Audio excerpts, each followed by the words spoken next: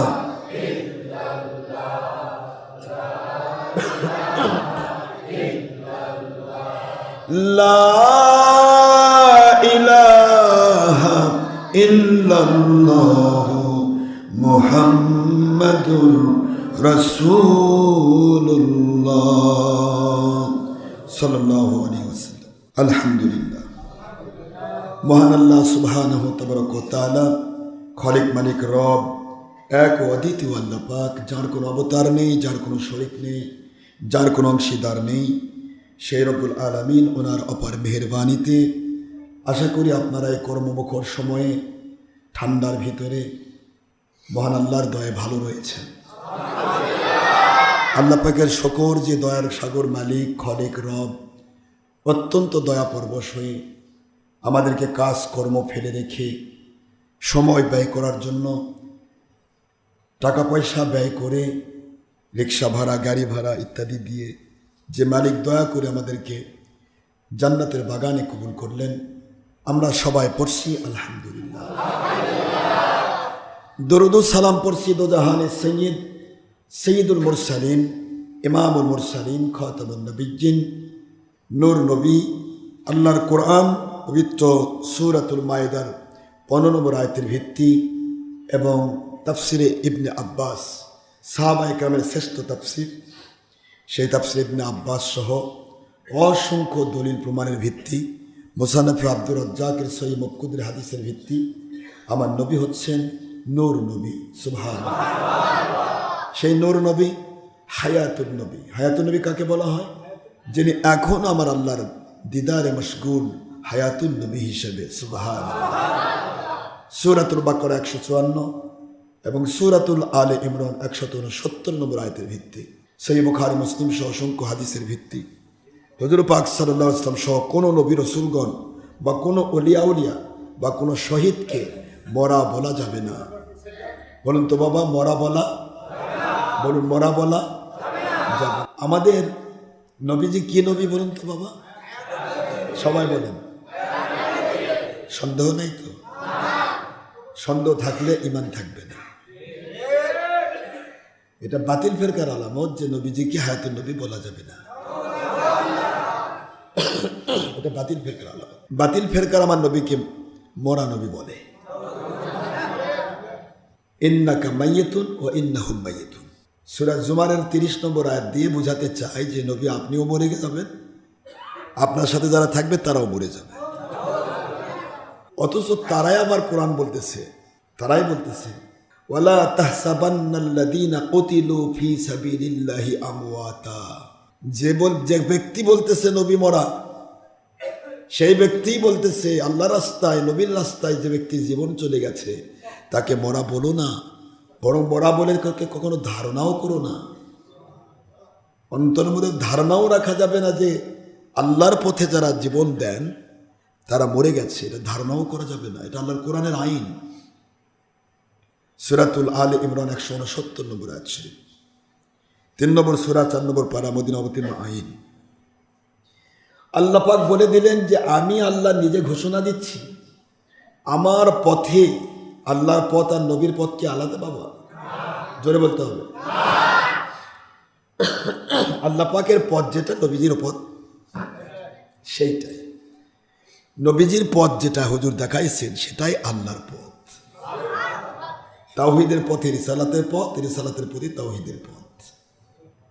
কারণ তাওহীদ রিসালাতের উপর ওহী নাজিল না করলে রিসালাতের রাসূল কোনো কথা বলতে পারেন না। হুজুরকে যা বলানো হয়েছে তা সবই আমার আল্লাহ পাকের ওহী। তো আল্লাহর রাস্তায় যে ব্যক্তি মারা যায়, কতল হয়, শহীদ হয়ে যায়, যার জীবন প্রদীপটা নিভে যায়, তাকে তোমরা কখনো মরা বলে ধারণাও করো না। এ কথাটা কি আমার না আল্লাহ? তা আল্লাহ পাক নিজেই বলতেছেন ধারণাও করো না, যারা আমার রাস্তায় মারা গেছে। এখন আপনি যদি বলেন যে আল্লাহ রাস্তায় যে মারা গেছে সে মরা নয়, সে জীবিত, বাল আহিয়া, কোরআনের ইবারত হচ্ছে বাল আহিয়া, বরং তারা জীবিত। এই ইবারতটা কি আমার না কোরআনের? বরং তারা কি জীবিত।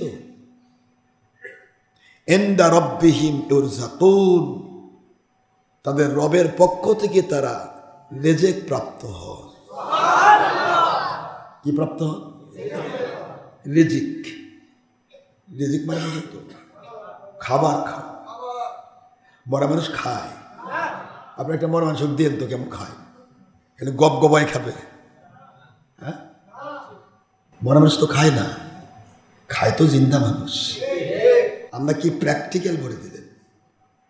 বাল আহিয়া বলেই ক্ষান্ত হলেন না।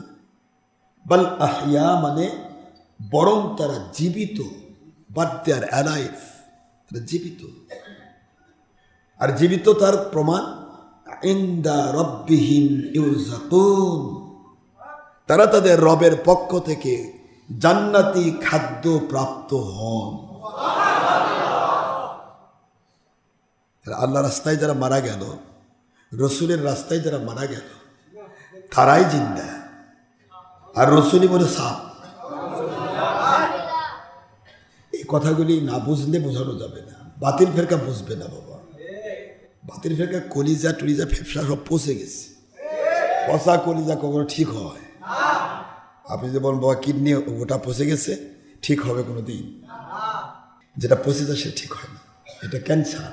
তো আমি আসলে অসুস্থ বলতে না, অসুস্থ তো আমি মালিকের দয়া হই না, কিন্তু সারা দিন এই গত সপ্তাহ গেছে প্রায় 2টা করে মাহফিল।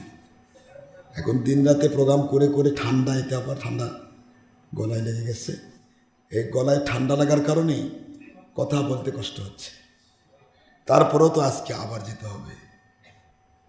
কন্টিনিউ আমার মালিক করে নিচ্ছেন, শুধু তার কুদরতের গোলামি। তার গোলামি করা ছাড়া তো আমাদের কোনো কাজ নেই। এখন মরে গেলেও মরার আগ পর্যন্ত যতক্ষণ মালিক তৌফিক দিয়েছেন ততক্ষণ আমাদেরকে সত্য প্রচার করতে হবে। ঠিক না? ঠিক না? সত্য প্রচারটাই আমাদের কাজ। কালকে পরশুদিন গেলাম কিশোরগঞ্জ, মানুষের ঢল, মানুষ কিভাবে ওয়াজ শোনে। এই সময় বাতিল ফেরকা দিয়ে যেখানে চারদিক দিয়ে ভরা, ওখানে বাতিলেরা আমাদের মাহফিলের গেট পর্যন্ত ভেঙে দিয়েছে, গেট ভেঙে দিয়েছে। তবুও তারা মাহফিল ছাড়ে নাই। মানুষ, ওরা যত বাধা দিয়েছে মানুষ তত ভূমিকায় পড়ছে। আলহামদুলিল্লাহ, তারা সবাই বায়াত হয়ে গেল। সবাই কি হয়ে গেল? বায়াত হয়ে গেল। গত 2 দিনের মাইকগুলো একটু খারাপ ছিল। এই আপনার গতদিন যে মাহফিলটা করলাম কিশোরগঞ্জে, আরেকটা মাহফিল হলো পদ্মা সেতুর ওখানে যে মাদারীপুর, এই 2টা মাইক খুব খারাপ ছিল। খুব চাপ দিয়ে কথা বলেছি, কণ্ঠের উপর প্রেশার ক্রিয়েট করে কথা বলেছি। চাপ দেওয়ার কারণে 4 ঘন্টা চাপ দেওয়ার কারণে গলার স্বরের উপর চাপ পড়েছে।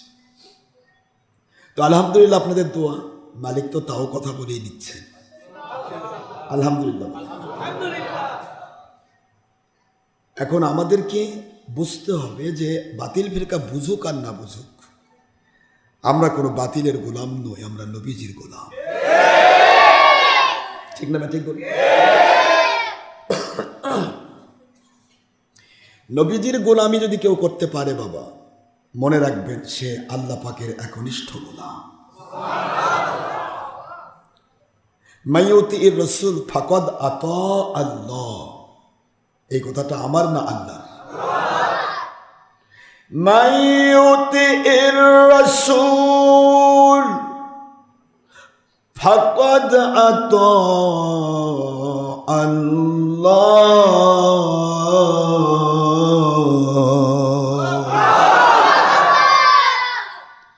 যে ব্যক্তি আমার নবীজির গোলামি করে, যে আমার নবীজির ইতাআত করে, আমার নবী সাল্লাল্লাহু আলাইহি ওয়াসাল্লাম যা আদেশ করেন তা মানে, আমার নবী সাল্লাল্লাহু আলাইহি ওয়াসাল্লাম যা নিষেধ করেন তা ছেড়ে দেয়, ওই ব্যক্তিগুলি মনে রেখে দিও তারা আমি আল্লাহর গোলাম হয়ে গিয়েছ। কার গোলাম হয়েছে? সূরাতুন নিসা। কোন সূরা? সূরাতুন নিসা 4 নম্বর সূরা 5 নম্বর পারা, মদিনায় অবতীর্ণ আইন। আল্লাহ পাক বলে দিলেন, দুনিয়ার মানুষ তোমরা শোনো, আমার নবীজিকে যে মেনে নিল, আমি আল্লাহ ঘোষণা দিলাম আমি আল্লাহকে মানা হয়ে গেল। কাকে মানা হলো? যে রসুলকে মানলে আল্লাহ মানা হয়, সেই রসুল মনে সাপ। আমার নবীজি পাক সাল্লাল্লাহু আলাইহি ওয়াসাল্লাম তিনি ঘোষণা দিচ্ছেন, আল আম্বিয়া, মন দেন, আল আম্বিয়া আলাইহিমুস সালাম ওয়াল আউলিয়া কেরাম অশুহাদা, যারা নবী রাসূল হন, আল্লাহর পক্ষ থেকে নবুয়ত রিসালাত প্রাপ্ত হন, ওয়াল আউলিয়া কেরাম উলিল আমর, বেলায়েত প্রাপ্ত ওলি যারা হন, অশুহাদা যারা আল্লাহকে খুশি করার জন্য জীবন দিয়ে দেন। আল্লাহকে খুশির জন্য নাকি নিজের ধান্দার জন্য? কথা বলছেন নাকি?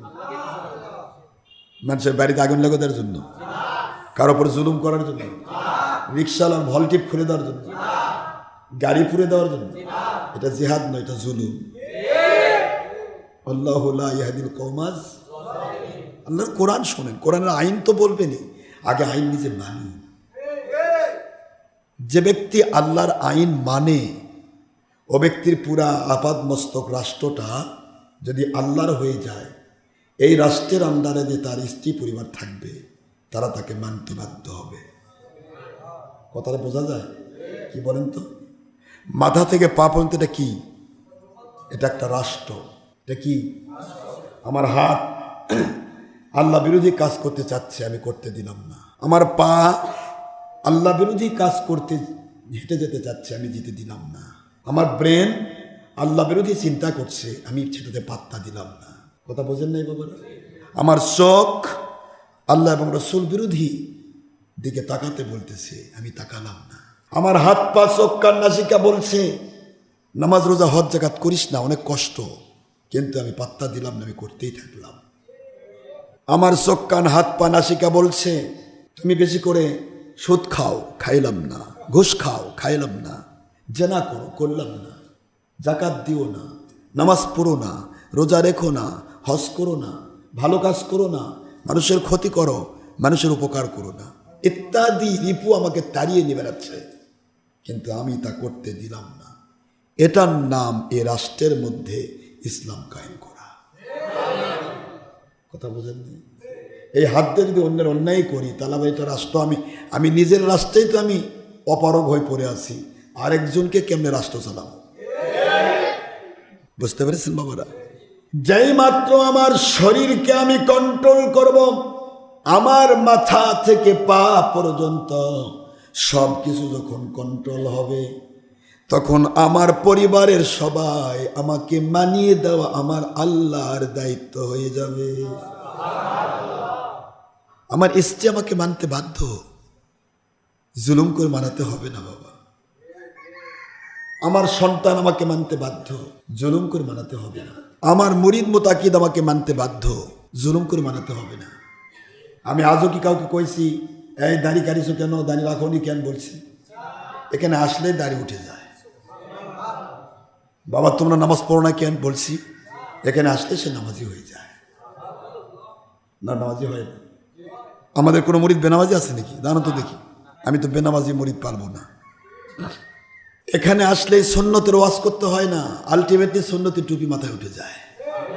সুন্নতি জুব্বা উঠে যায়, সুন্নতি পাগড়ি উঠে যায়, সুন্নার সিস্টেমে চলাফেরা শুরু হয়ে যায়। এটা জোর করে করার যায় না বাবা। আপনি নিজে তার এশা নামাজ না পড়ে ঘুমিয়ে গেছেন, বউকে বলতেছেন তাহাজ্জুদ নামাজ পড়ো, পড়বে তো? পড়বে? আমি নিজে এশা পড়ি না, বউকে তাহাজ্জুদ পড়তে বললে পড়বে? আহলিয়া বলবে আপনার মতো জালেম কি আছে? নিজে আল্লাহর হুকুম অমান্য করেছেন, ফরজ এশায় পড়েননি, আর নফল নামাজ তাহাজ্জুদ সারা জীবন না পড়লেও কেউ ধরবে না, সেটার জন্য আমাকে ল্যাপের মধ্যে তুলে দিচ্ছেন। বউ মানবে না।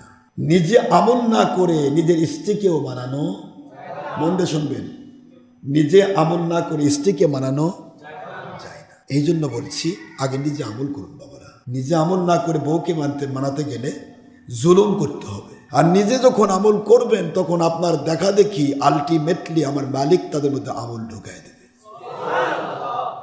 কথা বুঝতে পেরেছেন?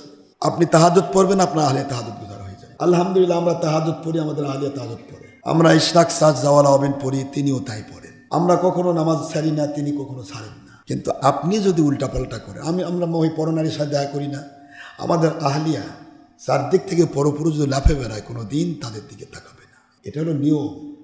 আপনি নিজে বেপর্দা হবেন, আরেকজনের পর্দা করেও পারবেন না। এই জন্য বলছি আমরা কোরআনের আইনের বিপক্ষে নয়, আল্লাহর কসম। আমরা কোরআন সুন্নাহর পক্ষে, খেলাফতের পক্ষে, হুকুমতের পক্ষে। বাংলাদেশের একটা দল বা একটা ব্যক্তি দাঁড়িয়ে যান, আমরা কোরআন সুন্নাহর হুকুমের বাইরে যাব না, আমরা খেলাফতের পক্ষে, আমি আপনাকে মেনে নিব, আমি রাষ্ট্র নেব না, রাষ্ট্রের দায়িত্ব আপনাকে আল্লাহ দিক আমরা চাই।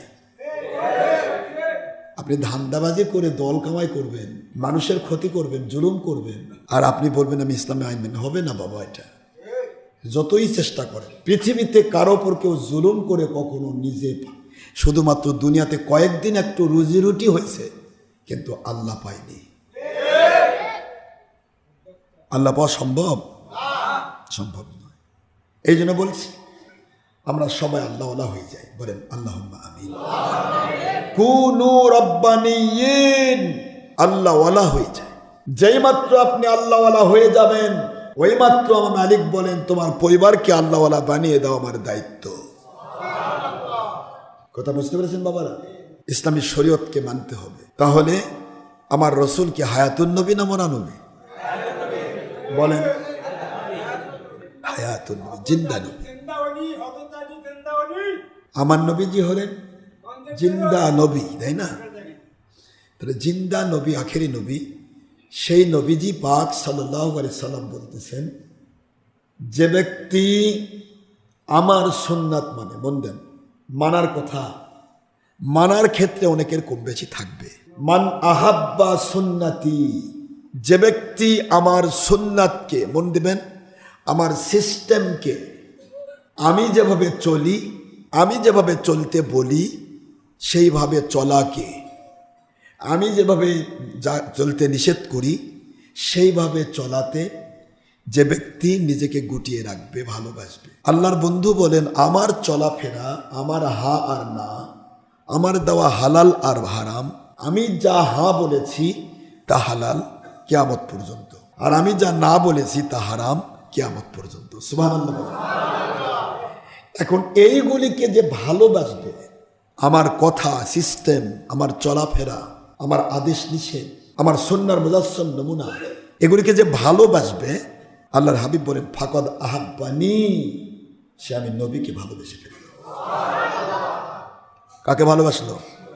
নবীকে। শুধু হুজুরের সিস্টেমটাকে ভালোবাসেন, হুজুরের আদেশ নিষেধটাকে ভালোবাসেন। আল্লাহর বন্ধু বললেন না যে মান আতআনি, যে আমাকে মেনে নিল, এটা পরে আসছে, আগে ভালোবাসার কথা আসছে। কি কথা আসছে? আহাব্বা শব্দের অর্থ কি? যে আমাকে ভালোবেসেছে, আমার সুন্নাহকে ভালোবেসেছে, এতাতের ক্ষেত্রে অনেক কম বেশি হবে। যার কারণে তো শয়তান ধোঁকা দিয়ে মানুষকে বিভিন্ন জায়গাতে কোনোটা ভালো করায়, কোনোটা মন্দ করায়, কম বেশি হয়। এর জন্য একটা ভালোবাসা হলো ইন্নাল্লাহা ইউহিব্বুত তাওয়াবিন ওয়া ইউহিব্বুল মুতাতাহহিরিন। আল্লাহ পাক তওবাকারীদেরকে ভালোবাসেন, তওবাকারীদেরকে ভালোবেসে তাদের গুনাহ মাফ করে দিতে পছন্দ করেন। এখন একজন ব্যক্তির গুনাহ হয়ে গেছে শয়তানের প্ররোচনায়, তার আল্লাহকে ভালোবাসা, নবীকে ভালোবাসার নামান্তর হচ্ছে সে তওবাতে নিজেকে ডুবিয়ে দেবে, সে ইস্তেগফার করবে। এটাও আল্লাহর রসুলের সিস্টেমকে ভালোবাসা। সুবহানাল্লাহ বলবেন না জোরে? ভালোবাসাটা আর এতাতটা দুটার মধ্যে পার্থক্য আমি দেখাচ্ছি। এতাত হচ্ছে মানতে হবে, মানা। আমি সুন্নতি টুপি পরো, তুমি পরো, কিন্তু আমি সুন্নতি টুপি পরতে পারিনি, আরেকজন সুন্নতি টুপি পরেছে, আমার নবীজির সুন্নাহ হিসেবে ভালোবাসা। কথা বোঝেন নাই? আমি ছবি ভিডিও করিনি, তুমি ছবি ভিডিও করো। ছবি ভিডিও নিষেধ করেছি আমি, কুল্লু মুসাউবিন ফিন্নার, ইচ্ছা করে ছবি ভিডিও করো না, এটা জাহান্নামে যাবে, হুজুর বলেন, আমি নিষেধ করলাম। এখন কারো হয়ে গেছে, এর ভালোবাসাটা কি? হয়ে গেছে গুনাহ। ভালোবাসা হলো আমার নবীজি নিষেধ করেছেন, এটাই সঠিক স্বীকৃতি দেওয়া, এবং নবী পাক সাল্লাল্লাহু আলাইহি ওয়াসাল্লাম এই সিস্টেমটাকে ভালোবাসা। গুনাহ হয়েছে তওবা করা, এটাই নবীকে ভালোবাসা। সুবহানাল্লাহ বলবেন না? এভাবে প্রতিটা জিনিস। আমি সুন্নতি জামা পরি না, আখির রাসূল সাল্লাল্লাহু আলাইহি ওয়াসাল্লাম সুন্নতি জামা পরেছেন, এই সুন্নতি জামা আমি পরতে পারিনি, যে পরেছে নবীজির মহব্বতে তাকে ভালোবাসা। এটা হলো নবীকে ভালোবাসা। এখন এমন একটা পর্যায়ে চলে গেছে, নিজের সুন্নত মানবেও না, অন্য কেউ মানলে তার বিরুদ্ধে মিছা কথা কয়, মিথ্যে কথা, মানতেই চায় না। নিজের সুন্নত তো মানবেই না, নিজের হক তো মানবেই না, অন্য একটা মানুষ হক মানুক সেটাও মানতে দেবে না, এবং তার বিরুদ্ধে উঠে পড়ে লাগবে। এটা হলো শয়তানি ওয়াসওয়াসা। আপনি চারদিকে তাকালে দেখবেন শয়তান কিভাবে মানুষকে গিলে খেয়েছে। শয়তান নামক ডাইনোসর, শয়তান নামক বিশাল বড় সিংহ বাঘ, এ পুরা মানব মণ্ডলীকে গিলে খেয়েছে। গিলে এমনভাবে খেয়েছে, দেখেন রাস্তাঘাটে মহিলা পুরুষ একাকার, কে মহিলা কে পুরুষ দেখা মুশকিল, বোঝায় মুশকিল। চলতে ফিরতে গাড়িতে যান, বাসে যান, অথবা সিএনজিতে যান, অটোতে যান, দেখেন মহিলা পুরুষ কি সুন্দর একসাথে যাচ্ছে, কোনো স্বামী স্ত্রী। কথা করে দেখেন, আমার কথা বুঝতেছেন না? শয়তান এমনভাবে গিলছে, মানুষ সত্য মিথ্যার পার্থক্য করতে পারছে না। মানে এটাই জীবন, এভাবেই চলতে হবে। এটা সিস্টেম নয় বাবা। যেখানে হারাম হালালের মিক্সার, ওখানে হারামকে হারাম দিনে ছেড়ে দেওয়া, আল হালালকে যিনি হালাল দিনে গ্রহণ করা, এটা হলো আল্লাহর কাছে জিহাদ। কি বলেন তো? জিহাদ। আসেন আমরা সবাই আল্লাহমুখী হই, রসুলমুখী হই, অলিমুখী হই।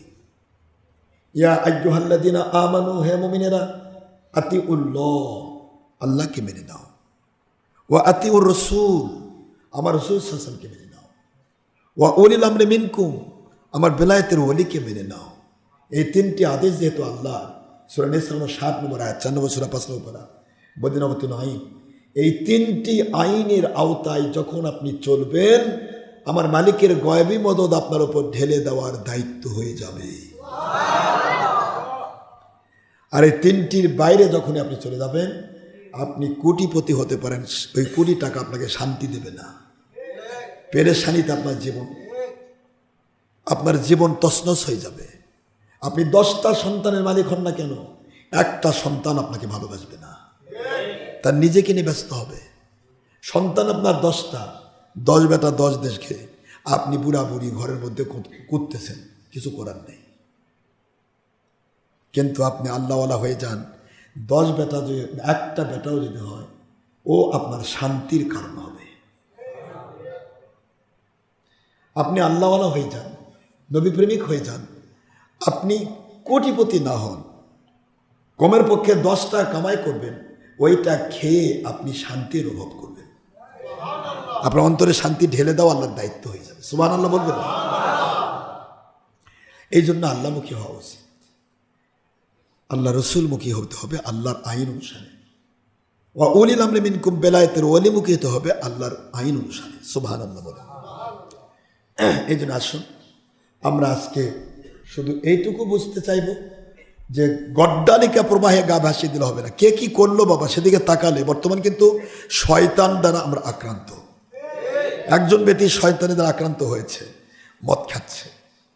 আপনি ভাবতেছেন, ইস চারদিকে সবাই মদ খাচ্ছে, বলে আমি একটু খাইলে বোধ কেমন মজা লাগতো। তাহলে তো আপনিও শয়তানের কাছে আক্রান্ত হয়ে গেলেন। চারদিকে মদের সরাসরি, এই মদ দিয়ে বোঝাচ্ছি প্রতিটা হারামি এরকম। চারদিকে ছবি ভিডিওর সরাসরি, আজ প্রতি হাতে হাতে মোবাইল। আমার আপত্তি নেই, মোবাইল চালাতে নিষেধ নয়, কিন্তু ওটা আপনি আল্লাহর পথে চালান, না চালান যাবে না। অ্যান্ড্রয়েড মোবাইল যদিও আমি ব্যবহার করি না, এখন এমন একটা পজিশন এসে যাচ্ছে, আপনি রাস্তাঘাটে চললে গেলে অ্যান্ড্রয়েড মোবাইল লাগবে। কেন লাগবে? একটা গাড়িতে চড়বেন, একটা নেবেন, টিকিট করবেন, তাও আপনাকে অনলাইনে টিকিট করতে হয়। কি ঠিক না ঠিক? আপনি করেন, আমার আপত্তি নেই, কিন্তু এখানে যত রকমের গুনার কাজ হয়, এই গুনার কাজ বাদ দিয়ে যখন আপনি অ্যান্ড্রয়েড ফোন চালাবেন, তখন আপনি অ্যান্ড্রয়েড ফোন চালায়ও আপনি আল্লাহর ওলি হবেন। কথা কয় না? দেখেন, আমার কথা বোঝেন নাই? আপনি হাত বাড়লে গুনাহ করতে পারেন, হাজার গুনাহ, আপনাকে কেউ বাধা দেওয়ার নাই, বরং উৎসাহ দেওয়ার জন্য আছে শয়তান। কিন্তু আপনি শয়তানের উৎসাহ থাকার পরেও, শয়তানের পক্ষ থেকে অন্যায়ের প্রতি আকর্ষণ থাকার পরেও আমার মালিককে ভয় করে, মালিকের মহব্বতে, রাসূল সাল্লাল্লাহু আলাইহি ওয়াসাল্লামের মহব্বতে, ওলি নামর আপনার ওলি, আপনার পীর মুর্শিদ, সে তো গুনাহ করে না। এইদিকে খেয়াল করে যদি আপনি মনে করেন যে আমি ওটা ছাড়ব, আল্লাহ পাক সঙ্গে সঙ্গে আইন করে দেয়, এই বান্দাকে আমি ওলির মর্যাদা দিয়ে দিলাম। ওলি এমনি এমনি হওয়া যায় না বাবা, স্যাক্রিফাইসের ভিতরে অলিত্ব। বাপ পীর ছিল, বেটা পীর, খালি রান চাবাচ্ছে আর খাচ্ছে, বস পড়ে গেল, কিসের আবার ওলি? আসো বাবা দিয়ে যাও, আমি বসে খাই, এটা অলিত্ব নয়। অলিত্ব ওইটা গোটা জগতে পীর থাকার না থাক, আমি আমার মালিককে খুশি করব, আমার রসুলকে খুশি করব, আর আমার মালিকের রসুলের খুশির পথে মানুষকে ডাকবো, আপ্রাণ চেষ্টা করবো নিজে মানা, অন্যকে মানানো, এইটা অলিত্ব। এটাকে বলা হয় জিহাদ, এটাকে অলিত্ব বলে। আর এই কাজটা যখন কেউ করবে, তখন কিন্তু শয়তান বসে থাকবে না, এলাকার মুন্সির মাথায় ভর করে আপনার দুশমনি করে নেবে, আপনার বাপের উপর ভর করে আপনার বিরুদ্ধে যাবে, আপনার মায়ের উপর ভর করে আপনার গাল দিয়ে নেবে, আপনার ভাইয়ের উপর ভর করে আপনার বিরোধী করে ফেলবে। কথা বলছেন না কেন? এই কাজটা কে করে? শয়তান না? যখনই আপনি হকের উপর উঠবেন, তখনই শয়তান ঘুম পারবে না, সঙ্গে সঙ্গে শয়তান কারো না কারো মাথায় ভর করে আপনার দুশমনি করে নেবেই। পৃথিবীর এমন কোনো নবী নেই যে নবী কোনো অন্যায় করেছে, প্রতিটা নবীর বিরুদ্ধে শয়তান কারো না কারো মাথায় ভর করে দুশমনি করে নেয়নি? নিষ্পাপ মাসুম নবীদেরই দুশমনি করে নেওয়া হয়েছে।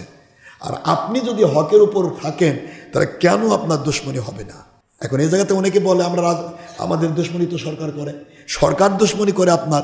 এই যে আওয়ামী লীগ সরকার ছিল, দুশমনি করেছে মুন্সিদের, এটা আল্লাহর জন্য নয়, এটা দলের জন্য। সরকার সরকারি দল, আপনার বিরোধী দল। আপনি ইসলাম নাও মানেন বিরোধী দলের সাথে, বিএনপি কি ইসলামী দল? তাহলে সরকার বিএনপির বিরোধী ছিল না? কথা বলছেন না কেন? ছিল না? কেন ছিল? কারণ বিরোধী দল। সরকারি দল আর বিরোধী দলের মধ্যে এটাই পার্থক্য যে সরকার বিরোধী দলের বিরোধী, বিরোধী দল সরকারের শুধু ভুল ধরার জন্য বিরোধী। কথা বোঝেননি? হ্যাঁ, তো বিএনপি আওয়ামী লীগ তার বিরোধী দল সরকারি দল ছিল, এখন তো আওয়ামী লীগ পালাইছে, ঠিক না বেঠিক? কিন্তু প্রশ্ন হলো, এভাবে করে বোঝাতে চাচ্ছি যে সরকারি দল বিরোধী দল এই বিরুদ্ধাচরণ, এটা ধর্মের বিরোধী নয়। আপনি যখন চরমনাই করতেছেন, জামাত করতেছেন, বা শিবির করতেছেন, বা অমুক করতেছেন, মানুষকে বোঝাচ্ছেন দেখেন আমাদের ধরতেছে, ওনাদের ধরে না। আপনাদের ধরতেছে ইসলামের জন্য নয়, আপনাদের ধরতেছে বিরোধী দল হওয়ার কারণে। আমরা বিরোধীও নয়, সরকারিও নয়, আমি কোনো দল করি না। যাকে পৃথিবীর কেউ আমাদের দিকে তাকাতে গেলে ওর চোখ আল্লাহ খুলে নেবে, ইনশাল্লাহ। বলবেন না? যে কথাটা বলতেছিলাম, মান আহাব্বা সুন্নতি ফাকাদ আহাব্বানি, আমার সিস্টেমকে যে ভালোবাসবে সে আমাকে ভালোবাসলো। ওমান আহাব্বানি কানা মাই ফিল জান্নাহ, যে ব্যক্তি আমাকে ভালোবাসলো ও ব্যক্তি জাহান্নামে যাবে না, ও আমার সাথে জান্নাতুল ফেরদৌসের সাথী হয়ে থাকবে। কি মজা না? হুজুরকে ভালোবাসলে সে ব্যক্তিটা নবীজির জান্নাতের সাথী হয়ে থাকবে। আসুন আমরা সবাই মিলে একটু নবীজির জান্নাতের সাথী হওয়ার চিন্তা করি। নবীজির জান্নাতের সাথী হতে পারলেই তো জীবন ধন্য। আপনি আমি যেটাই করি দুনিয়াতে, প্রতিটা মুহূর্ত নিজের বিবেককে জিজ্ঞাসা করবো আমি কি করছি। বিবেক যদি আপনার পক্ষে থাকে, মনে করবেন আপনি ঠিক আছে। আর বিবেক যদি পক্ষে না থাকে তাহলে মনে করবে আমি গুনাহ করতেছি। বিবেক বোঝেননি? কারো একটা ঘুষি মারলেন জোর করে, আপনার বিবেককে জিজ্ঞাসা করেন তো এটা কি ঠিক হলো? বিবেক বলবে তুমি একটা জালেম, ও দুর্বল দেখে তুমি ঘুষি মারছো। কথা বোঝেন নেই? কারো জমির থেকে একটা কদু তুলে নেন, বিবেককে জিজ্ঞাসা করেন তো ভালো কাম করেছেন কিনা? বিবেক বলবে আপনি চোর, আপনি কদু চুরি করেছেন।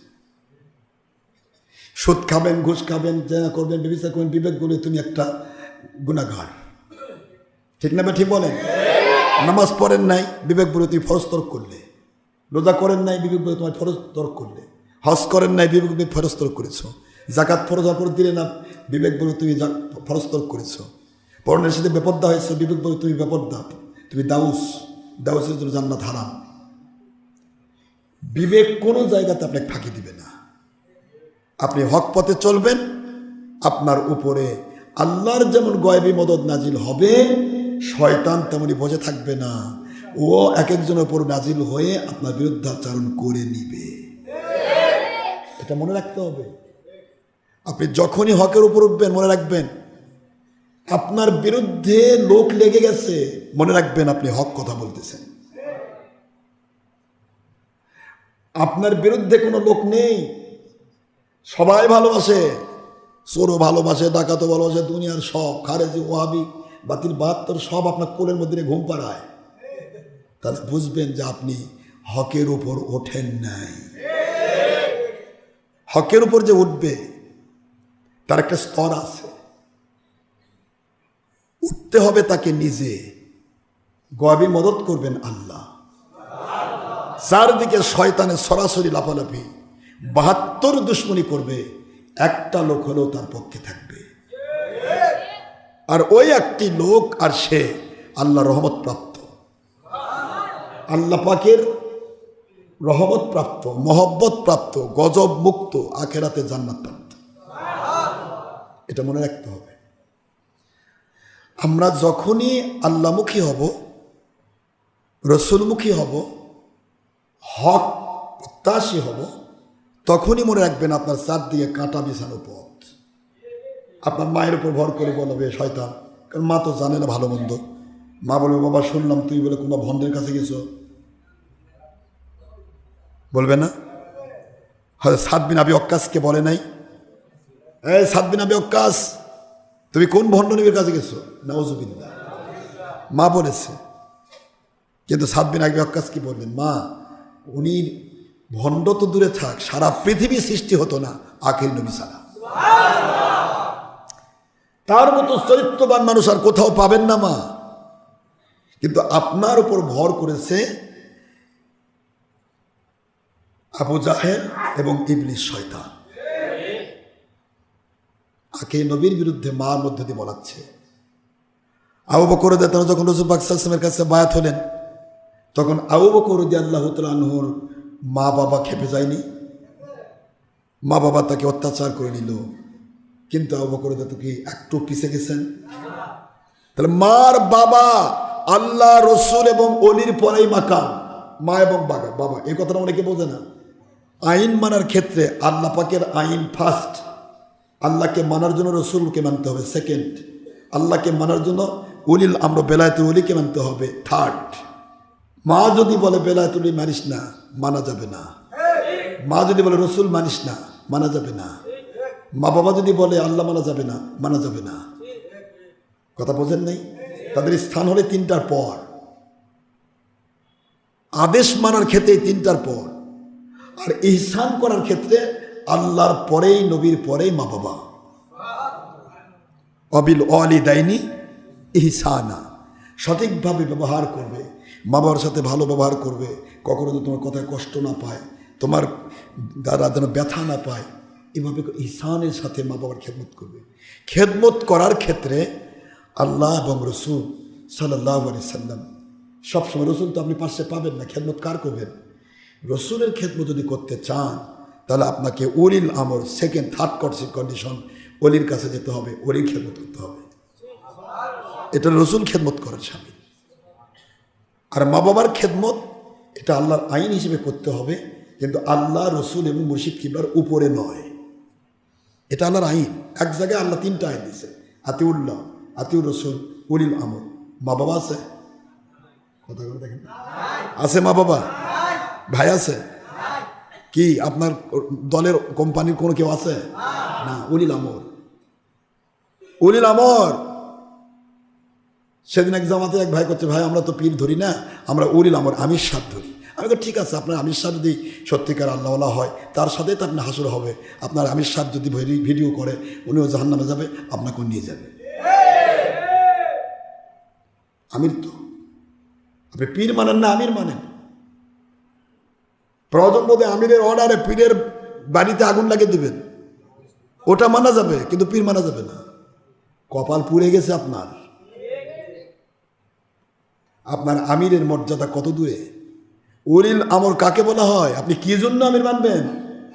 উলিল আমর তখন হবে যখন সে আল্লাহর মতে মত, রসুলের পথে পথ হয়েছে, তখন সে উলিল আমর। বল না কি সে আল্লাহর ওলি।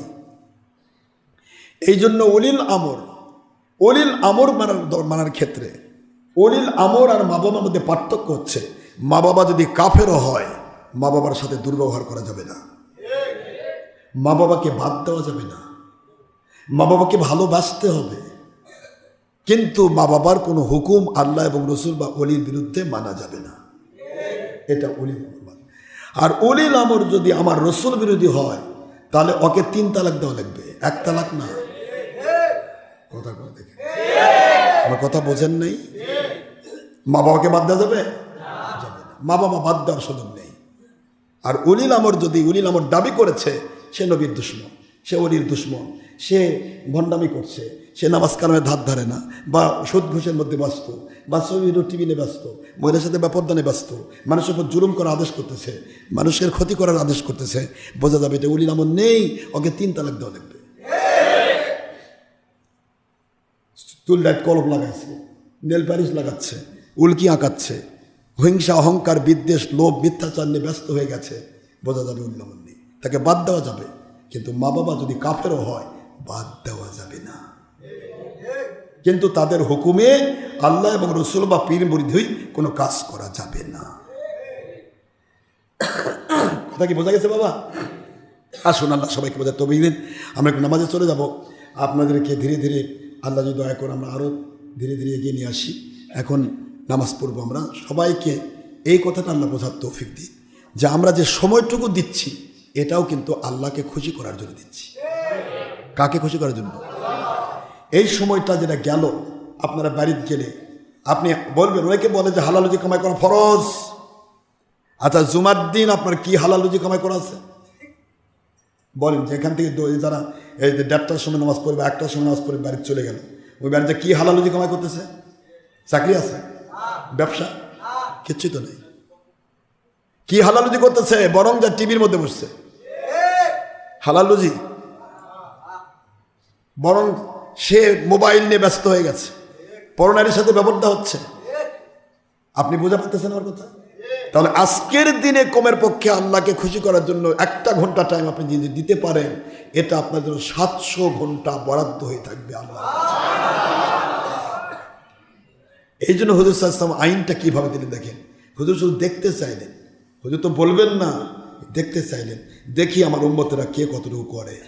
শুরু হবে জাওয়ালে, শেষ হবে আসরে, ইলা ওয়াক্তেল আসর, মাঝখানের সময়টা জোহর জুমার টাইম। দেখি জুমার দিন তো আমি নবীকে, আমার আল্লাহকে খুশি করার টাইম। আপনারা বলতে পারেন জুমার দিন হুজুর পাক সাল্লাল্লাহু আলাইহি ওয়াসাল্লাম জুমা নামাজ পড়ে সাহাবায়ে কেরাম বাড়ির যে ঘুম পারছে? প্রতিটা সাহাবী নবীর সাথে সারাটা দিন সময় দিয়েছে। যা দেখবেন সুন্নত, হকের দাওয়াত তরবারি দেখবেন। অন্যান্য মসজিদ শুধু মাল কামার ধান্দায় চলতেছে, কিন্তু সুন্নত নাই।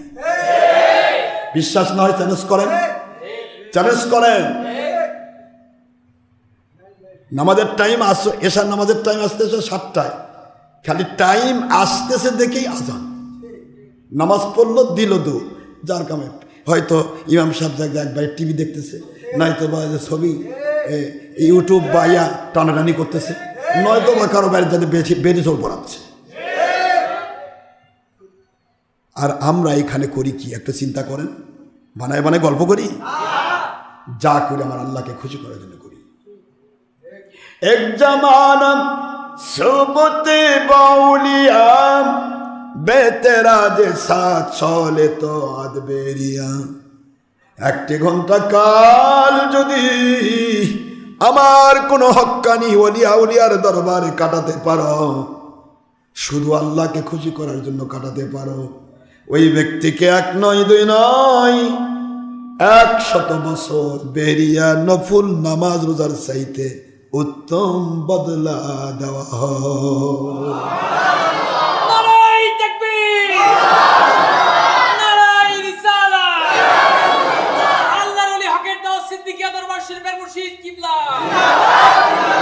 তাহলে আপনি একটা ঘন্টা যদি কোনো আউলিয়া আউলিয়ার দরবারে গিয়ে কাটান, আপনাকে 100 বছরের নফল রোজার চেয়ে নামাজের চেয়ে উত্তম বদলা দেওয়া হলো, কবুলযোগ্য। শয়তানের মাথা খারাপ হবে না? শয়তান কয় হাই হাই করছে কি 100 বছর তো আমি গুনাহ করান পারবো না, তো সোয়াবই হলো কেন? এই জন্য শয়তানে সঙ্গে বেড়ায় কোন জায়গা গেলে কার মাথায় ভর করে পীরের বিরুদ্ধে কথা বলান যায়। ও দেখতেছে যে এই হুজুর তো টিভিওয়ালা হুজুর, ও ঠিক আছে আমার সাথে যোগ আছে, এই হুজুর তো বেদাত ইয়া কি বলে ওহাবি বা খারেজি নবীর দুশ্মন, এর মাথার ভর করে সুবিধা হবে। এই জায়গা বলে দিল পীরের বিরুদ্ধে ফতোয়া দিয়ে, না হলে 1 ঘন্টার বিনিময় মানুষ পাচ্ছে 100 বছরের সওয়াব। তোরও লস আমারও লস। তোমার মসজিদে না আসে লোকটা, তোমার মসজিদে না আসে তাহলে তোমার একবার আসলে 100 টাকা দিয়ে গেল, সেটাও কামাই হবে না। আর লোকটা চলে গেল দেখে তোমাকেও চিনে ফেলবে, তুমি 2 নম্বর ভণ্ডামি ধরা পড়ে যাবে। কারণ ভণ্ডামিতে আমি তোমাকে করাচ্ছি, আমি শয়তান। কাজে তোমার ভণ্ডামি আর আমার ভণ্ডামি ফাঁস যেন না হয়, এই জন্য পীরের বিরুদ্ধে ফতোয়া দাও। এই যে মুন্সি লাগে গেল পীরের বিরুদ্ধে, ওই মুন্সি বলুক তো ওর দরবারে গিয়ে বসলে 1 ঘন্টা পড়লে 100 বছরের সওয়াব হবে, সে বলুক, কিয়ামত পর্যন্ত টাইম দিলাম। কিন্তু অলির দরবারে গিয়ে আল্লাহকে পাওয়ার আশায় বসে থাকে, 1 ঘন্টার বিনিময়ে 100 বছরের বেরিয়া কবুল নফল নামাজ যাচ্ছে উত্তম বদলা পাবে। বলুক, ওই মুন্সি বলুক, চ্যালেঞ্জ করুক যে আমার দিকে তাকালে আল্লাহ পাক তার জীবনের সগীরা গুনাহ মাফ করে দিবে। বলতে পারবে? বলতে গেলে ওকে ঘামতে হবে যে আমি তো ওলি হইনি, তো আমি কেমনে আমার দিকে তাকালে। যে ব্যক্তি আমার নবীর জিন্দেগির সাথে নিজের জীবন মিলায়, এই হক্কানি আলেম, যার ভিতরে আল্লাহর ভয়, এমন আলেম, এই আলেমের চেহারার দিকে তাকান মানে আমার নবীকে দেখার সওয়াব পাওয়া। ওলিয়া উলিয়াদের চেহারা দিকে তাকালে সঙ্গে সঙ্গে তাদের সগীরা গুনাহ মাফ হয়ে যায়। শয়তান কি এমনি কান্দে? শয়তান তো কোনো জায়গায় যাতে নিষেধ করে না। এই যুগে যেই জায়গায় যেতে কোনো 2 নম্বর মুন্সি নিষেধ করবে, মনে করবেন ওটাই আসল জায়গা।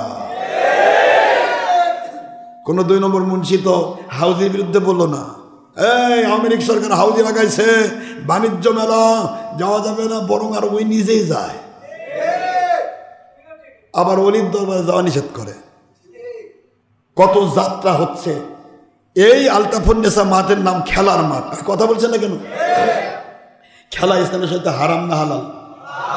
তা কই মুন্সিতে একবার বলো না খেলার মাঠ উল্লেখ করা যাবে না, খেলা হারাম। বরং মুন্সিও পারলে বুট টুট খুলে কি সুন্দর খেলতেছে, আর স্কলার খেলতেছে,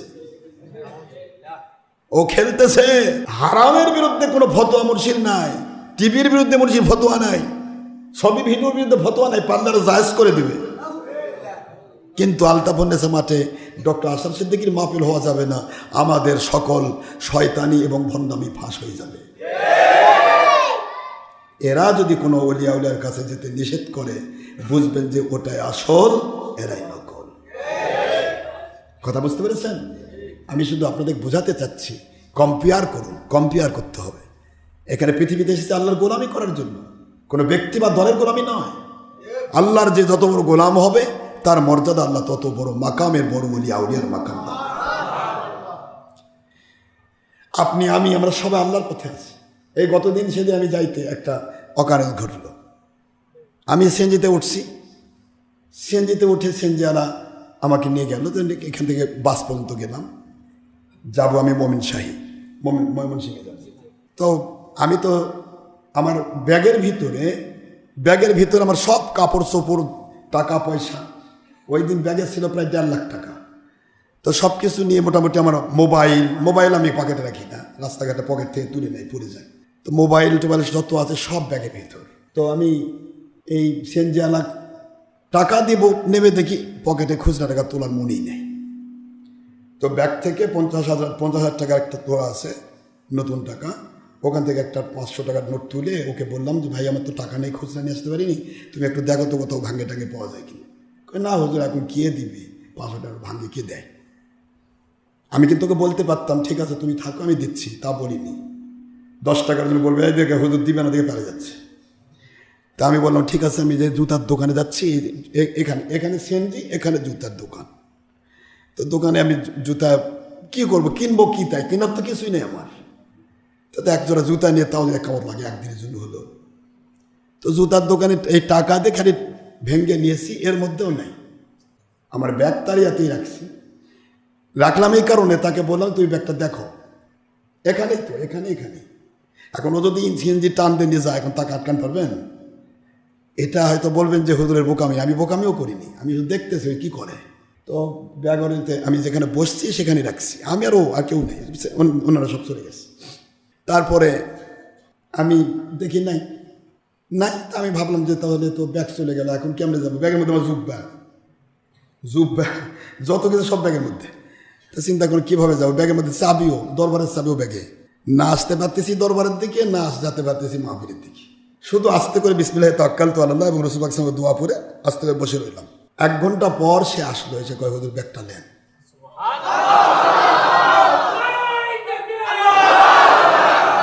আপনারা বিশ্বাস করছেন? আমি ওই মালিককে সাক্ষী রেখে বলছি। 1 ঘন্টা পর সে আসলো, এসেছে ধাওয়া করে বলছে হুজুর ব্যাগটা নেন। তাই বললাম বাবা ব্যাগ নিয়ে গেলে কেন তুমি? তোমাকে আমি যে বিশ্বাসই না করতাম তাহলে ওর কাছে 10 টাকা নিয়ে তো তোমাকে দিতে পারতাম। আমি যেমন বিশ্বাসী, আমি অন্যকে বিশ্বাস করি। এই ব্যাগের ভিতরে 1.5 লক্ষ টাকা আছে, অনেক কিছু রয়েছে, টাকার চিন্তা আমি করি না। এর মধ্যে আমার গোটা বছরের ডায়েরি আছে মাহফিলের, তারপরে চাবি আছে, অনেক কিছু এর ভিতরে। তা তুমি এটা নিয়ে গেলে কেন? চাদর আছে, মোটামুটি ব্যাগটা করলে প্রায় 2 লক্ষ টাকা পাওয়া যাবে। তাহলে এই 2 লাখ টাকার ব্যাগ তুমি নিয়ে গেলে, স্যান খুলেছো? পরে ওর সাথে যোগাযোগ করলাম, বলতেছে হুজুর স্যান কি খুলবো, আমি ব্যাগত হাত দিয়ে যেদিকে যাই সেখানে সাপ খালি কিলবিল করতেছে।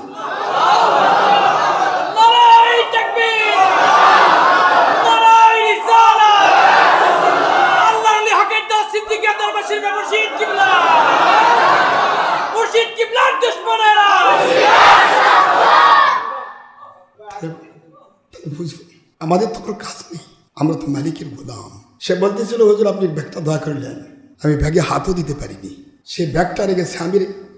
আমি বসছিলাম যেখানে, সেখানে ব্যাগ ছিল বসার জায়গায়, ও ব্যাগ রেখেছে উপরে নিয়ে যাওয়ার উদ্দেশ্যে, যেখানে মালপত্র রাখে না সেনজি, ওইখানে হাত দিয়ে যে সে ব্যাগটা নিবে এ সাহসও পাচ্ছে না।